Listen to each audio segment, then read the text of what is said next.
Selamat pagi Bapak Ibu Saudara yang dikasihi Tuhan. Ya, setiap orang pasti selalu berharap hal-hal yang baik bagi orang-orang yang dia kasihi. Ya, ketika Rasul Paulus ada di dalam penjara, dia pun mengingat akan jemaat yang dia kasihi. Dan salah satunya adalah jemaat di Filipi.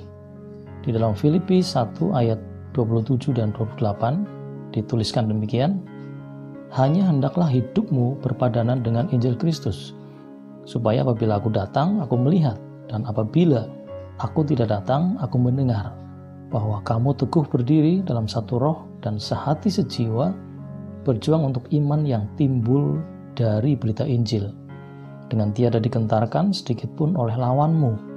Bagi mereka semuanya itu adalah tanda kebinasaan, tetapi bagi kamu tanda keselamatan, dan itu datangnya dari Allah. Ya, Paulus pun berharap hal-hal yang baik bagi jemaatnya. Apa yang Paulus harapkan? Dikatakan supaya apabila aku datang, aku melihat. Dan apabila aku tidak datang, aku mendengar bahwa kamu teguh berdiri dalam satu roh dan sehati sejiwa, berjuang untuk iman yang timbul dari berita Injil. Ya, ketika Paulus datang, dia berharap bahwa dia bisa melihat keadaan mereka. Namun kalaupun Paulus tidak bisa datang, maka dia berharap dapat mendengar ya bahwa keadaan iman mereka baik-baik saja. Ya, siapa orang-orang yang kita kasihi?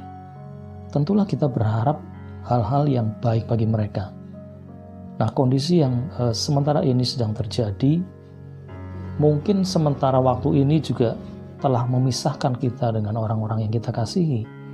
Mungkinkah itu anak kita atau anggota keluarga kita yang sementara harus berbeda kota dengan kita, ya, atau mungkin sahabat, teman, rekan, bahkan jemaat.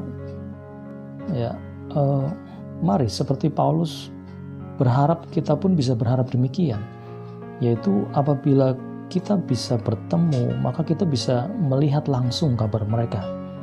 Namun apabila kita belum bisa bertemu, maka semoga kita bisa mendengar kabar baik tentang mereka. Nah, bersyukur karena di zaman ini, sekalipun kita terpisah oleh jarak dan waktu, namun alat komunikasi yang ada sekarang ini sangat memungkinkan kita untuk tetap bisa bertemu dengan orang-orang yang kita kasihi. Kita bisa melihat wajah mereka, kita bisa mendengar suara mereka, berbincang-bincang dengan mereka, ya, meskipun tidak bertemu secara langsung, secara fisik. Ya, karena itu mari terus doakan mereka.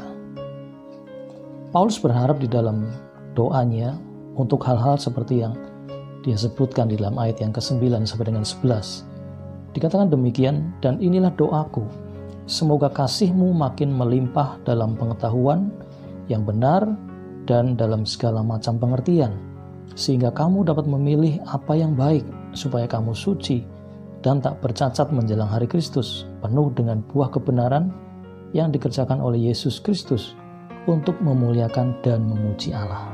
Nah, pertanyaannya adalah, apa harapan kita untuk orang-orang yang kita kasihi? Mari bawalah itu di dalam doa kita kepada Tuhan, dan yakinlah bahwa sementara kita melakukan hal ini untuk orang-orang yang kita kasihi, maka sesungguhnya orang-orang yang mengasihi kita pun juga melakukannya untuk kita.